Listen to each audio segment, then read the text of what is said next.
but the scammers and the Sure, hackers have I get them out all there. the time, all day Bank long. of America, Citibank, they were out there, and the sites are very well constructed. They look just like the bank sites. You know, It's just unbelievable. if you screw up and click the link accidentally, you know, and just go to the login page, as long as you shut the page down, then you're fine. It's not going to do anything. That actually happened to me the other day. I was paying a Macy's bill online, and the last question, and it wasn't a scam because I did verify this with Macy's, but the last question they asked to pay a bill by check, which seemed very unusual, was for the Social Security number, and I had no idea why they needed a Social Security number to pay by check.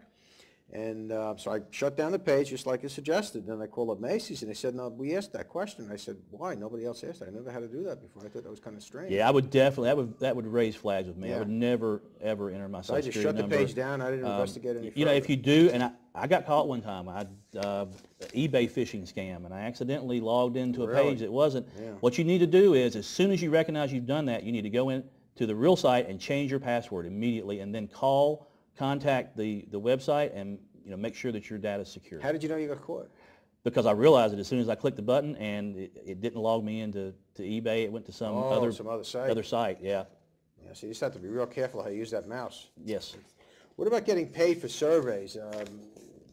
Sometimes you get an email from someone, and you say, well, if you fill out these surveys, we'll send you a check. Yeah, if you get emails from somebody like that, it's a scam. Absolutely. No, hands down. Hands down, it's a scam. Unless you have gone So they to, say, well, to a we'll site. put $10 into your bank account. I guess what they want is your bank account information. Yeah, I mean, I've done surveys before in the past. I wanted to see if you could actually make money doing surveys. And a few years ago, I signed up with some companies to do it, and I actually did some surveys and made a few bucks. Was it worth the money? Yeah, it was back then.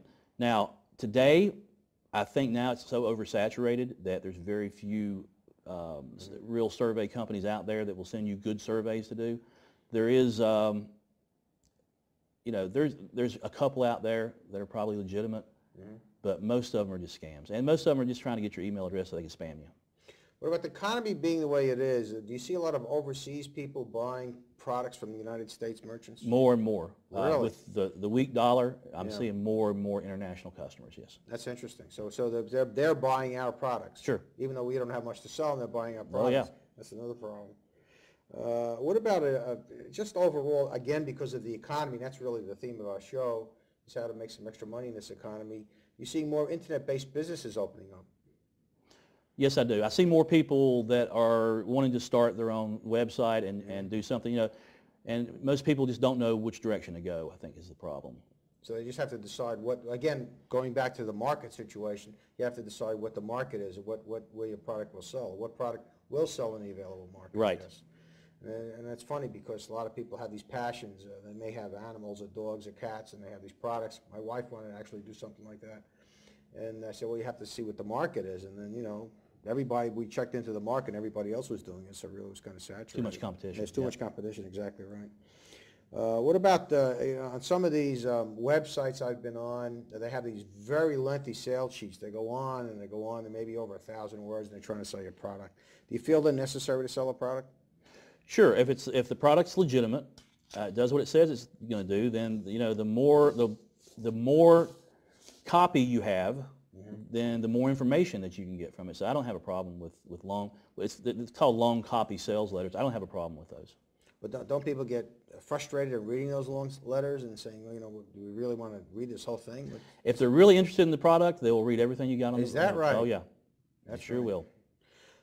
Tell us a little bit more about your blog and where we can find out more information about the internet sales and basically about what I think you have a website called Business Idea Factory, and what is that about? Sure. I've got one called Business Idea Factory. That's basically just it's a membership site. It's $9.99 a month, I think, to sign up. That's very reasonable. Sure. And we just put out a bunch of business ideas. We've got right now, offline and online business ideas. I think there's probably 700 different ideas, and they're For $9.99 a month? For $9.99 a month. That's and then good. we publish more ideas every week, actually. And I think we come up with 4 ideas each week, and we have an article about each idea. You have, I think I spoke to you once, and you mentioned to me you have a staff, but you only have a small skeleton staff in town, but you have a large outsourced staff where you actually hire people that you haven't even met. Oh, sure. I do a lot of outsourcing if I need programming done. If I need a website developed, then I will But people help you out in all these regards. They'll take orders for you and... Sure. I mean, I use a company to take my orders called ClickBank, and they provide the merchant account. They do all the fraud checking and all that stuff, and they actually pay me. They send me a check every week for the products. I know for my sometimes products it's they hard, sold. hard to get you by, because you're never at the office. You're always lounging right. around. That's right, yeah. That's a great part about internet-based I'm businesses. always, I'm always at the pool, even in the wintertime. Oh, that's great. Well, James, I just want to thank you very much for coming in and helping us try and help people and the consumers in our viewing area to make some extra money in this economy, and hopefully our viewers got some tips, and they'll be going to your website. What's your website again? Yeah, just go to my blog. That would be the best place, www.jamesjjones.com. .com. Thank you very much again. Thank you, Appreciate Joe. it. Thanks very much, James.